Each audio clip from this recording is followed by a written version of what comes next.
സിജു കണ്ണനുണ്ട് കാസർഗോട്ടെ വിവരങ്ങളുമായി. സിജു, ഇടിമിന്നലേറ്റൊരു മരണം റിപ്പോർട്ട് ചെയ്തിരുന്നു കാസർഗോഡ് ജില്ലയിൽ. മഴ ഇപ്പോഴും തുടരുന്നുണ്ടോ? അഷിത, മഴയ്ക്ക് ശമനമായിട്ടുണ്ട്. കാസർഗോഡിനെ സംബന്ധിച്ച് ഇടവിട്ട മഴയാണ് ഉണ്ടാകുന്നത്. ഇന്ന് ഉച്ചയ്ക്ക് ശേഷമാണ് ചില മേഖലകളിൽ ശക്തമായ മഴ പെയ്തത്. ഒരു മണിക്കൂറിനിടയിൽ ശക്തമായ മഴ പെയ്യുന്ന രീതിയിലാണ് ഓരോ മേഖലകളിലും മഴ എത്തുന്നത്. ഇതിനിടെ ബങ്കളം പുതിയ കണ്ടത്താണ് ഒരു മരണം റിപ്പോർട്ട് ചെയ്ത്. കീലത്ത് ബി ബാലനാണ്, 70 വയസ്സുള്ള ബാലനാണ് ഇടിമിന്നലേറ്റ് മരിച്ചത്. ബുധനാഴ്ച വൈകിട്ടോടെ ശക്തമായ മഴയ്ക്കൊപ്പം ഇടിമിന്നൽ ഉണ്ടാവുകയായിരുന്നു. വീട്ടുപറമ്പിലെ പമ്പ് ഹൗസിനടുത്തേക്ക് പോയ ബാലൻ മടങ്ങി വരാതെ തിരഞ്ഞു ചെന്നപ്പോഴാണ് മരിച്ചു കിടക്കുന്നതായി കണ്ടത്.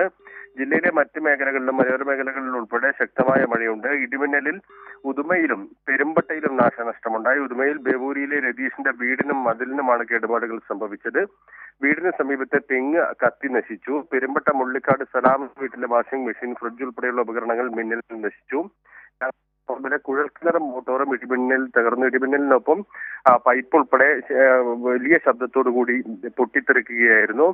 ദേശീയപാതയിൽ നിർമ്മാണ പ്രവർത്തനങ്ങൾ നടക്കുന്ന പല സ്ഥലങ്ങളിലും വെള്ളക്കെട്ടുണ്ടായി. ചെറുവത്തൂർ കൂവലിൽ റോഡിൽ വെള്ളം കയറി. കഴിഞ്ഞ ദിവസവും ചെറുവത്തൂർ കൂവലിൽ നിർമ്മാണം നടന്നുകൊണ്ടിരിക്കുന്ന മേഖലകളിൽ വലിയ തോതിൽ വെള്ളക്കെട്ട് രൂപപ്പെട്ടിരുന്നു. യാത്രക്കാർക്ക് വലിയ ബുദ്ധിമുട്ടാണ് നേരിട്ടത്.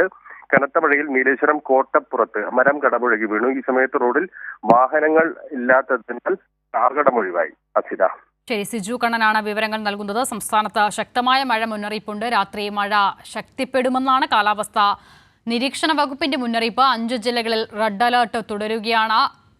മാർഗനിർദ്ദേശങ്ങൾ കാലാവസ്ഥാ വകുപ്പ് പുറപ്പെടുവിക്കുന്നു.